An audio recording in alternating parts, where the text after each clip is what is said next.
Hola, ¿qué tal? Hoy les comparto que hay un trabajo de Magnolia González llamado Ceder y Consentir, Cosas de Familia, en nuestro libro Incesto y Sexualidad de Ediciones Late, que inicia con una escena, diría, confusa y de tintes transgresores para sus protagonistas, pero además una escena que incluso es bastante común.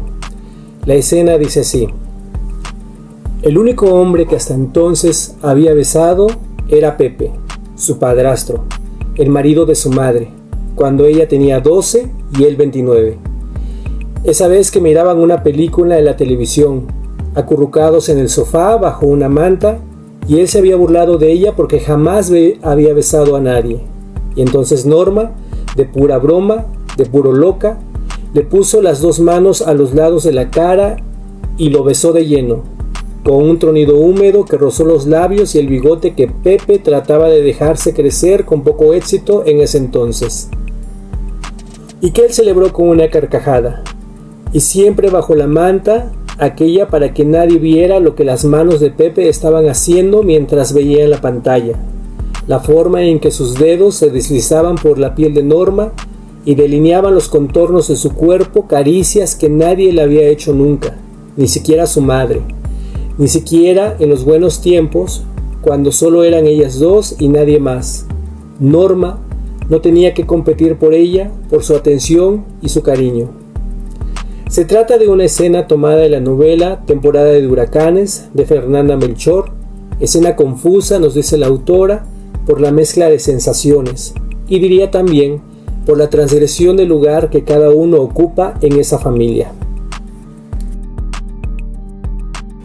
Se trata de un caso de incesto, de eso que tiene que ver con la designación de un lugar en el orden de parentesco, cuya prohibición, desde las indagaciones psicoanalíticas y antropológicas, la prohibición del incesto, pues, es una instancia estructurante del psiquismo, una instancia estructurante del parentesco y del orden jurídico. Por eso las reflexiones de Magnolia González resultan de tanto interés, pero que además nos llevan también a pensar en casos de abuso infantil, así como en casos de noviazgos, parejas o matrimonios. Del incesto, la autora escribe: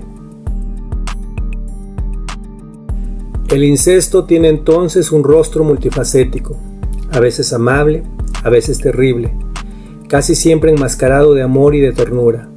A ello se le suma una voz que resuena sobre el cuerpo como un eco, tal vez una palpitación a la manera de un tic-tac del reloj que no deja que el sujeto olvide aquello que no se entiende. A partir de ciertas lecturas, la autora nos propone hacer la distinción en el terreno de la sexualidad y el cuerpo, pero también diría que en el terreno del amor, entre consentir y ceder.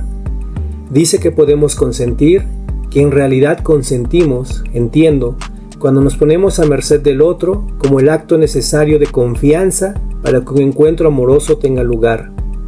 También consentimos cuando nos ponemos a merced del otro para develar su deseo y poner a prueba su amor.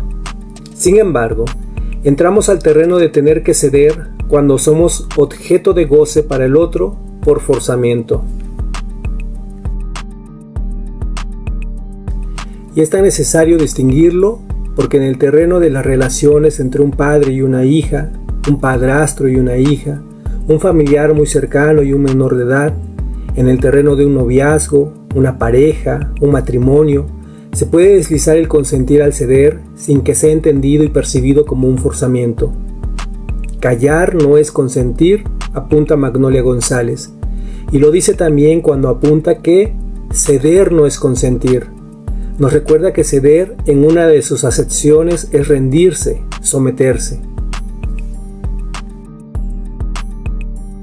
En uno de los casos de Freud, la paciente justo cede cuando duda petrificada.